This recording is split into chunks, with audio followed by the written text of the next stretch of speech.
Buenos días, queridos estudiantes de segundo medio. Hoy comenzamos la ficha número 7, que corresponde al periodo del 29 de junio al 3 de julio, y el objetivo es explicar las características de la Unión Soviética de Stalin. Es decir, entramos al tercer sistema totalitario que vamos a estudiar. Ya estudiamos el fascismo italiano, el nazismo alemán y ahora vamos a estudiar el estalinismo soviético.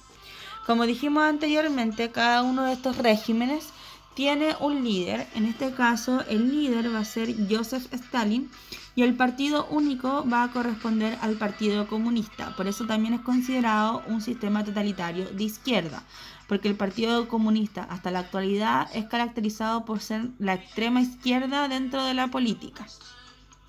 Ahora bien, Joseph Stalin asume el poder soviético tras vencer a Trotsky, que debe salir arrancando de la Unión Soviética luego de que Lenin muere, y se va a México, en donde es asesinado. Y Stalin va a asumir el poder y va a generar un régimen totalitario dentro de toda la Unión Soviética. Ahora bien, ¿cuáles son las características esenciales de este sistema? En primer lugar, el culto a la personalidad. Gracias a la propaganda, gracias a los medios de comunicación de masa, ya Stalin va a generar una imagen propia de un gran benefactor hoy y va a ser considerado muchas veces el padre protector dentro de la comunidad soviética, ya entendiendo que es el conductor del pueblo ruso.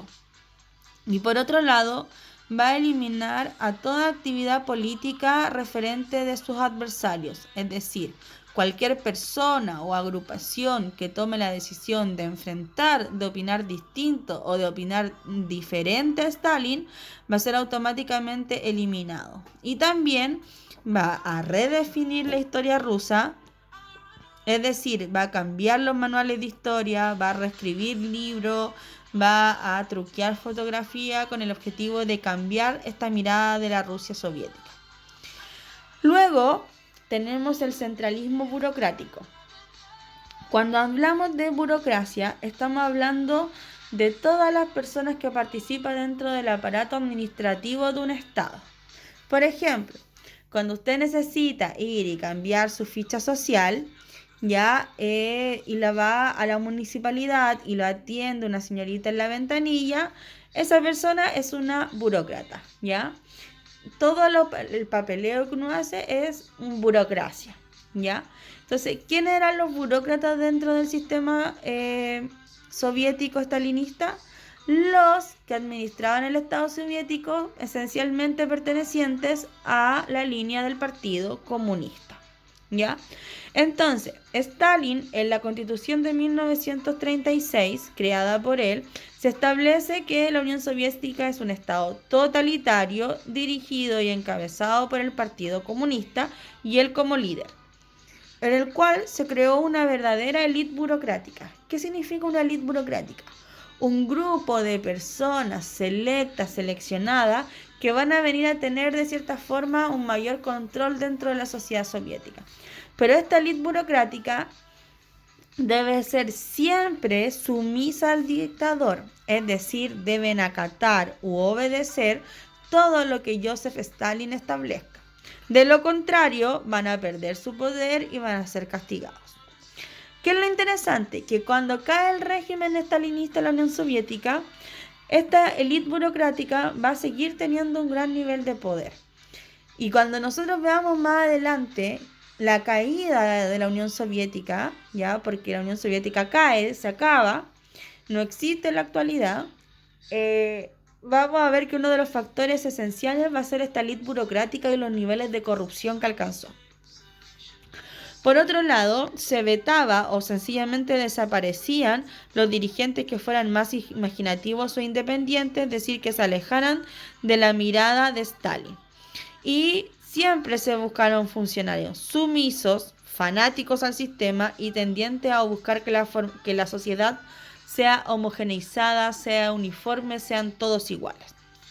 Y por último, como dije anteriormente, el líder de la Unión Soviética pudo haber sido Trotsky, ¿ya? Trotsky buscaba la expansión del socialismo a nivel internacional.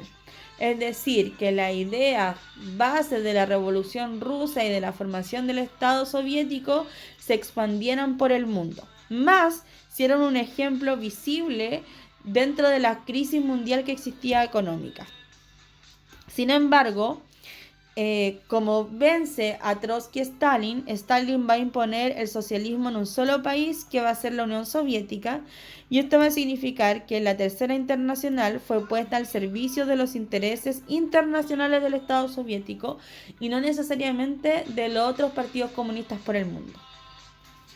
Recordemos que estamos hablando solo del periodo soviético de Stalin. Ahora bien, quizá uno de los aspectos centrales de este modelo va a ser el terror que generó dentro de la Unión de Repúblicas Socialistas Soviéticas, ¿ya?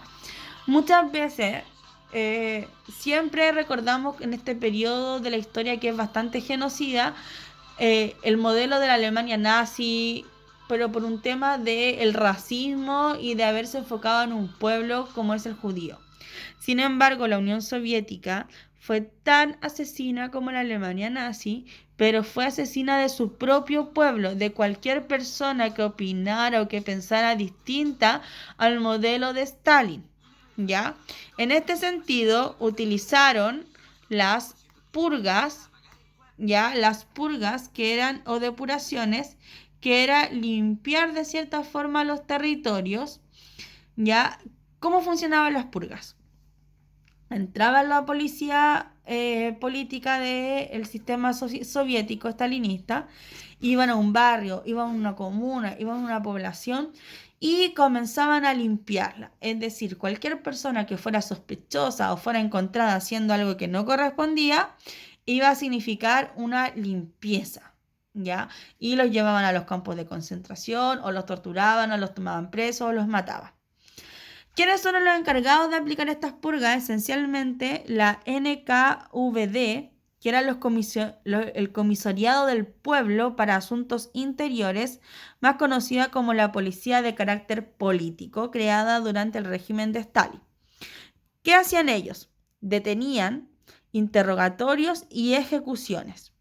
Por lo tanto, el Estado soviético durante el periodo stalinista fue un Estado principalmente policíaco, al punto de generar un ambiente de terror social. ¿Por qué?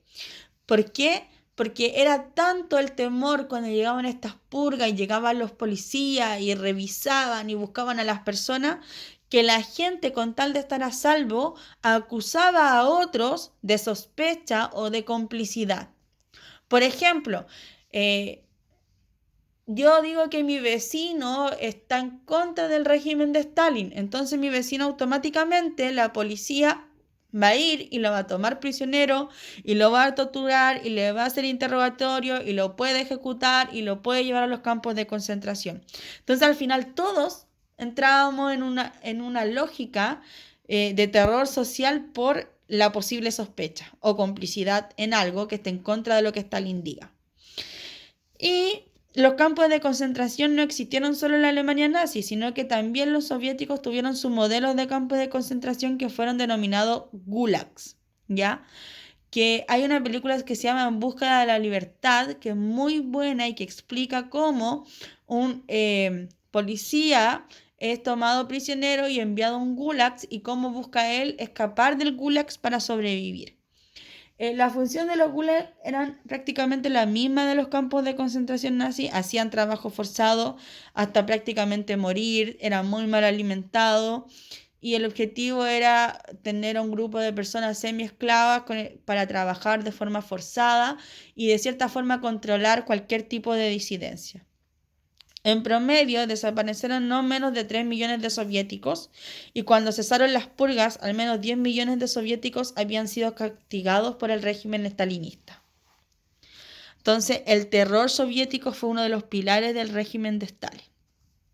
Por otro lado, tenemos esta economía planificada, ya que es la base del crecimiento y del despegue económico de la Unión Soviética.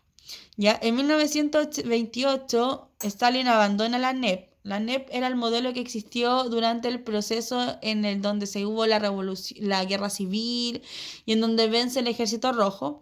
Y la NEP buscaba la participación del Estado, pero también de entidades privadas. Sin embargo, Stalin abandona este modelo y lo cambia por la centralización y planificación económica por parte del Estado a partir de la estrategia del Gosplan. Y el Gosplan se va a centrar esencialmente en los planes quinquenales. Los planes quinquenales buscaban establecer metas en 5 años con el objetivo de industrializar a la Unión Soviética. ¿Ya? Es decir, tenemos 5 años para electrificar a toda la Unión Soviética. Ese fue el primer plan quinquenal. ¿Ya? Entonces, ¿qué significaba esto? Que todos los recursos iban a ir orientados a que dentro de todo el territorio de la Unión Soviética, que era un territorio gigante, un vasto territorio, debía haber electricidad. ¿Ya? Se va, por lo tanto, a una fuerte potencia industrial, a una colectivización del campo y al control de la distribución de la producción. Ya esto claramente va a tener un impacto en la inversión, en la producción, en el consumo, en el salario y en los precios que llegan a las personas. Todo pertenece al Estado, deja de ser un sistema mixto. Y esto también es otra característica de por qué es de izquierda, ¿ya? ¿Por qué? Porque todos los medios de producción son del Estado, todas las empresas, todos los trabajos son entregados por el Estado. No existe actividad privada, no existe propiedad privada, todo lo controla el Estado y el Estado lo redistribuye en los distintos ciudadanos. Ahora bien, por lo tanto, eso va a significar que se base en 2 puntos, la colectivización agraria y el desarrollo industrial. La colectivización agraria lamentablemente no tuvo buenos resultados en el sentido de que los campesinos en general continuaron siendo un campesinado pobre. Si nosotros recordamos la primera cápsula en donde mostramos cómo estaba la Unión Soviética antes de la revolución, o sea, cómo estaba Rusia antes de la revolución, recordamos que era principalmente campesino y era un campesinado bastante pobre, ya con un sistema bastante rudimentario. Ahora bien, los propietarios debieron aportar sus posesiones agrícolas a los colectivos. En este caso, los kulaks, campesinos adinerados, fueron fuertemente represaliados. ¿Por qué? Porque, por ejemplo, un campesino, un kulak, que era dueño de 10 hectáreas, esas 10 hectáreas ya dejaban de ser parte de él y pasaban a ser parte del Estado. Entonces, claramente estos campesinos adinerados se enfrentaron al sistema porque no querían perder, de cierta forma, las tierras de las cuales eran dueños. Y probablemente muchos de ellos terminaron en los gulags. De hecho, 5 millones de campesinos desaparecieron porque se fueron a otras actividades, porque tuvieron que emigrar del campo, ya que no existía la misma ocupación o el mismo trabajo. Y se crearon 2 tipos de granjas, los kolhoses y los sovhoses. Los kolhoses eran granjas cooperativas colectivas y los sovhoses eran granjas estatales con mano de obra asalariada. Ejemplo, la comuna de Santo Domingo tiene 200 hectáreas. 100 hectáreas van a ir a los kolhoses, que eran cooperativas colectivas. ¿Cuál es el objetivo de esas 100 hectáreas? Que las mismas personas que habitan en Santo Domingo trabajen esas hectáreas, tengan agricultura, tengan ganadería y puedan autoabastecerse. Recordemos que todos estos modelos totalitaristas son principalmente autárquicos. Y las otras 100 hectáreas pasan a ser estatales. Ya ahí se les paga un sueldo a las personas, a los trabajadores, y un sueldo que lo paga directamente el Estado soviético, y todo lo que se produce en esas granjas va para el Estado, para redistribuirlo en otros territorios o para venderlo a extranjeros. Ya, eso es una respuesta netamente estatal. Ya. Lamentablemente, esto eliminó la aldea tradicional y la gran propiedad agraria familiar, y mucha de la riqueza que producían los campesinos se iban a las ciudades. Ya insisto, las ciudades crecieron, los campesinos siguieron siendo pobres. Precios bajos para los productores, pero precios altos para los consumidores. Es decir, el campesino ruso le pagaban 100 pesos por su lechuga, pero después en las ciudades la vendían a 600 pesos. Y el que ganaba realmente era el Estado soviético. Una situación totalmente distinta en cuanto a la industrialización. ¿Por qué? Porque A partir de la desaparición de la iniciativa privada y la aplicación de los planes quinquenales, realmente la Unión Soviética se transformó en una potencia industrial. ¿Ya? Hay una ampliación y creación de nuevas empresas dirigidas 100% por el Estado.